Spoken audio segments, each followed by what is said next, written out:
আসসালামু আলাইকুম, সবাইকে স্বাগত জানাচ্ছি আজকের পর্বে থাকছে আজ শুক্রবার 3 মে 2024 এর চাকরির পত্রিকাটি। তো এখানে প্রায় 1600 পদে সরকারি চাকরি নিয়োগ করা হয়েছে। তো আপনারা আজকের ভিডিওটি সম্পূর্ণ দেখতে থাকুন।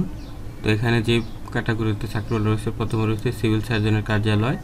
এখানে পদসংখ্যা হচ্ছে 155টি। এখানে আপনারা এসএসসি পাস থেকে এইচএসসি অনার্স পাস পর্যন্ত আবেদন করতে পারবেন। এখানে শুধু ঝিনাইদহ জেলার মানুষ আবেদন করতে পারবেন। এখানে পদের সংখ্যা হচ্ছে 5টি। যে পরিসংখ্যানবিদ অনার্স পাস লাগবে, অফিস সহকারী cum computer operator HSC pass হলে আবেদন করতে পারবেন। তারপরে স্টোর কিপার এইচএসসি পাসে আবেদন করতে পারবেন। স্বাস্থ্য সহকারী এর পদ হচ্ছে 135টি, এইচএসসি পাসে আবেদন করতে পারবেন নারী পুরুষ সবাই। আর 5 নম্বর রয়েছে ল্যাব অ্যাটেন্ডেন্ট, এই পদে এসএসসি বা আলিম বা এসএসসি ভোকেশনাল পাস হলে এখানে আবেদন করতে পারবেন। এসএসসি বা দাখিল পাস হলে আবেদন করতে পারবেন। আর এই ঝিনাইদহ সিভিল সার্জনে শুধু ঝিনাইদহ জেলার মানুষ আবেদন করতে পারবেন, অন্য কোনো জেলার মানুষ আবেদন করতে পারবেন না। তারপরে 2 নম্বরে আছে ভূমি মন্ত্রণালয়। ভূমি মন্ত্রণালয়ের চাকরি পদসংখ্যা হচ্ছে 238 জন। এখানে সার্ভেয়ার পদে নিয়োগ দেওয়া হবে 238 জন। কারিগরি শিক্ষা বোর্ড থেকে সার্ভেয়ারে 4 বছরের ডিগ্রি থাকতে হবে, ডিপ্লোমা ডিগ্রি, তাহলে আপনি এখানে আবেদন করতে পারবেন। আর এখানে সকল জেলার মানুষ আবেদন করতে পারবেন না। এখানে জেলাগুলো দেওয়া আছে মানিকগঞ্জ, শরীয়তপুর, টাঙ্গাইল, চাঁদপুর, কুমিল্লা, খাগড়াছড়ি, রাঙামাটি, ফেনী, পাবনা, সিরাজগঞ্জ, নওগাঁ, কুষ্টিয়া, পটুয়াখালী, এই জেলাগুলো আবেদন করতে পারবেন না। তবে এতিম বা শারীরিক প্রতিবন্ধী হলে সকল জেলার মানুষ এখানে আবেদন করতে পারবেন, নারী পুরুষ সবাই আবেদন করতে পারবেন। এটা হচ্ছে 3 নাম্বার। তারপরে এখানে আছে বন অধিদপ্তরে লোক নেবে 78 জন। এখানে ফরেস্টার পদে বেতন নেবে। এখানে ডিপ্লোমা ইন ফরেস্ট্রি পদে ডিপ্লোমা থাকলে আপনি আবেদন করতে পারবেন। উচ্চতা হতে হবে 163 সেন্টিমিটার আর বুকের মাপ হতে হবে 76 সেন্টিমিটার। নারী পুরুষ সবাই আবেদন করতে পারবেন, তবে সকল জেলার মানুষ এখানে আবেদন করতে পারবেন না। এখানে যে সকল জেলার মানুষের আবেদন করার প্রয়োজন নেই সেটা হচ্ছে ফরিদপুর, গোপালগঞ্জ, শরীয়তপুর, খাগড়াছড়ি, রাঙামাটি, খুলনা, নড়াইল, বরিশাল, ঝালকাঠি, পিরোজপুর, পটুয়াখালী জেলা। এই জেলাগুলো আবেদন করতে পারবেন না। তবে এতিম বা শারীরিক প্রতিবন্ধী হলে যে কোনো জেলার মানুষ এখানে আবেদন করতে পারবেন। বিস্তারিত এটা পড়ে নেবেন। তারপর এখানে সার্কুলারটা হচ্ছে সিভিল সার্জনের কার্যালয় পিরোজপুরে নিয়োগ দেবে 90 জন। এখানে পদের সংখ্যা হচ্ছে 6টি। পরিসংখ্যানবিদ 5 জন, অনার্স পাস লাগবে গণিত, অর্থনীতি বা পরিসংখ্যান বিষয়ে। 60টি মুদ্রাক্ষরিক, এখানে এটা লাগবে। স্নাতক পাস লাগবে, যে কোনো বিষয়ে অনার্স পাস নেবে 1 জন। বেতন 10,200 টাকা থেকে 24,680 টাকা। 3 নম্বর হচ্ছে স্টোর কিপার, এর পদ হচ্ছে 5টি। এইচএসসি বা সমমান পাস হলে আবেদন করতে পারবে। এইচএসসি ভোকেশনাল, ডিপ্লোমা ইঞ্জিনিয়ারিং বা আলিম যে কোনো পাস হলে আপনি আবেদন করতে পারবেন। অফিস সহকারী কাম কম্পিউটার অপারেটর, এটার পদ সংখ্যা হচ্ছে 3 জন। এটারও এইচএসসি বা সমমান পাস হলে আবেদন করতে পারবেন। স্বাস্থ্য সহকারী আছে 5 নম্বরে 74 জন। এইচএসসি পাস হলে আবেদন করতে পারবেন। আর এটার পরীক্ষা কিন্তু পিরোজপুরে হবে। সিভিল সার্জনের সকল পরীক্ষা নিজ জেলায় হবে। তারপর হচ্ছে ড্রাইভারের জন্য আপনাকে 8ম শ্রেণী পাস হতে হবে, ঠিক আছে। আর এখানে শুধু পিরোজপুর জেলার মানুষ আবেদন করতে পারবেন।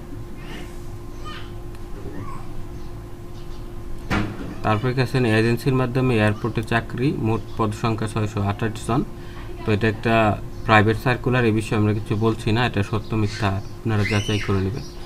তারপর এখানে আছে কর কমিশনারের কার্যালয়, অঞ্চল 20, ঢাকা, এতে নিয়োগ দেবে 102 জন। এখানে পদের সংখ্যা আছে 5টি। কম্পিউটার অপারেটর, এই পদের জন্য বিজ্ঞান বিভাগে স্নাতক পাস হতে হবে। প্রধান সহকারী, এই পদের জন্য আপনাকে যে কোনো বিষয়ে স্নাতক পাস হতে হবে। উচ্চমান সহকারী, যে কোনো বিষয়ে স্নাতক পাস হতে হবে। তারপর 60 মুদ্রাক্ষরিক কাম কম্পিউটার অপারেটর, এই পদের জন্য আপনাকে যে কোনো বিষয়ে স্নাতক পাস হতে হবে। অফিস সহকারী কাম কম্পিউটার অপারেটর, এই পদের জন্য আপনাকে এইচএসসি বা সমমান পাস হতে হবে। টাইপিং জানতে হবে, বাংলা ইংরেজি 20 শব্দ। আর অফিস সহায়ক পদে বেতন আছে 8,250 টাকা থেকে 20,010 টাকা। এই পদের সংখ্যা হচ্ছে 23 জন। এখানে এসএসসি পাস হলে আপনি আবেদন করতে পারবেন। এসএসসি পাস হলে আপনি আবেদন করতে পারবেন। নারী পুরুষ সকলে আবেদন করতে পারবেন। শুধু এখানে ঢাকা বিভাগের মানুষগণ আবেদন করতে পারবেন কর কমিশনারের কার্যালয়ে। তারপর এখানে একটা সার্কুলার আছে ইউনিসেফ নারী ও স্বাস্থ্যকেন্দ্রের চাকরি 1,220 জন। এটা প্রাইভেট চাকরি, এই বিষয়ে আমরা কিছু বলছি না, এটা আপনি নিজ দায়িত্ব করে নেবেন। আমরা শুধু সরকারি চাকরির সার্কুলারগুলো এখানে দেখাবো। তারপর এখানে আছে জেলা প্রশাসকের কার্যালয়, লালমনিরহাট ডিসি অফিসে নিয়োগ দেবে 37 জন। অফিস সহায়ক নেবে 33 জন, নিরাপত্তা প্রহরী নেবে 3 জন, পরিচ্ছন্ন কর্মী নেবে 1 জন, মোট 37 জন। এই সবগুলো পদে আপনি এসএসসি পাস হলে আপনি আবেদন করতে পারবেন। এসএসসি পাশে নারী পুরুষ সবাই আবেদন করতে পারবেন, শুধু লালমনিরহাট জেলার মানুষ আবেদন করতে পারবেন। যারা আবেদন করতে চান আমাদের কাছ থেকে তারা স্ক্রিনে দেওয়া নাম্বারে কল করতে পারেন। তা আপনারা অনেকে আছেন যে বারবার দোকানে গিয়ে আবেদন করতে হয়, বারবার দোকানে যাওয়া অনেক ঝামেলা হয়, আবার অনেক দূরে অনেক সময় যেতে হয়, বাজারে বা শহরে গিয়ে আবেদন করতে হয়। সেই ঝামেলা থেকে বাঁচার জন্য আপনারা চাইলে ঘরে বসে খুব সহজে আমাদের কাছ থেকে আবেদন করে নিতে পারেন। মাত্র 50 আবেদন করার জন্য স্ক্রিনে দেওয়া নাম্বারে কল করুন। তারপরে এখানে আছে জাতীয় রাজস্ব বোর্ডের চাকরি, পদসংখ্যা হচ্ছে 62 জন, 62 জন নিয়োগ দেবে রাজস্ব বোর্ডে। তো এখানে প্রথম হচ্ছে কম্পিউটার অপারেটর পদ হচ্ছে 2 জন, স্নাতক পাশে আবেদন করতে হবে। প্রধান সহকারী পদ হচ্ছে 1 জন, স্নাতক পাস। উচ্চমান সহকারী পদ হচ্ছে 2 জন, স্নাতক পাস আবেদন করতে হবে। অফিস সহকারী কাম কম্পিউটার অপারেটর পদ হচ্ছে 31টি, এইচএসসি পাস হলে আবেদন করতে পারবেন। আর অফিস সহায়কের পদ হচ্ছে 26টি, এসএসসি পাস হলে আবেদন করতে পারবেন। নারী পুরুষ সকলে আবেদন করতে পারবেন। তো কোন এটা আপনারা বিস্তারিত দেখার জন্য কমেন্ট করতে পারেন। যারা আবেদন করতে আগ্রহী তারা কল করতে পারেন, আমরা আপনার আবেদন করে দেব। তারপর হচ্ছে সিভিল সার্জনের কার্যালয় গাজীপুরে নিয়োগ দেবে 56 জন। এখানে পদের সংখ্যা হচ্ছে 4টি, কম্পিউটার অপারেটর, পরিসংখ্যানবিদ, স্বাস্থ্য সহকারী, গাড়ি চালক। কম্পিউটার অপারেটর পদ হচ্ছে 2টি, স্নাতক পাশে আবেদন করতে হবে।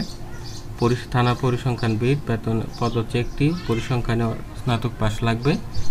স্বাস্থ্য সহকারী পদ হচ্ছে 50টি, এইচএসসি পাস হতে হবে। গাড়ি চালকের পদ হচ্ছে 3টি, 8ম শ্রেণী পাস হলে আপনারা আবেদন করতে পারবেন। নারী পুরুষ সকলেই আবেদন করতে পারবেন। তো যারা আবেদন করতে চান এই লিঙ্কে থেকে করে নিতে পারেন বা আমাদের সাথে যোগাযোগ করতে পারেন। তারপর হচ্ছে নৌ পরিবহন অধিদপ্তরের চাকরি, পদসংখ্যা হচ্ছে 17 জন। এখানে অফিস সহকারী নেবে 3 জন, এইচএসসি পাস হলে আবেদন করতে পারবেন। আর ডাটা এন্ট্রি অপারেটর নেবে 1 জন, এতেও এইচএসসি পাস লাগবে। আর অফিস সহায়ক পদে আপনার এসএসসি পাসে আপনার আবেদন করতে পারবেন। তো আবেদন করতে চাইলে আমাদের সাথে যোগাযোগ করতে পারেন। তারপরে এখানে আছে বাংলাদেশ ক্রীড়া শিক্ষা প্রতিষ্ঠানের চাকরি, উপপরিচালক ক্রীড়া বিজ্ঞান 1 জন নিবে। এই সংশ্লিষ্ট বিষয়ে আপনার যোগ্যতা থাকতে হবে। তো এই ছিল এখানে সরকারি চাকরিগুলো, আমরা শুধু সরকারি চাকরিগুলো দেখাবো, প্রাইভেট সার্কুলারগুলো আমরা এখানে কিছু বলবো না। তারপর অপর পৃষ্ঠায় রয়েছে যে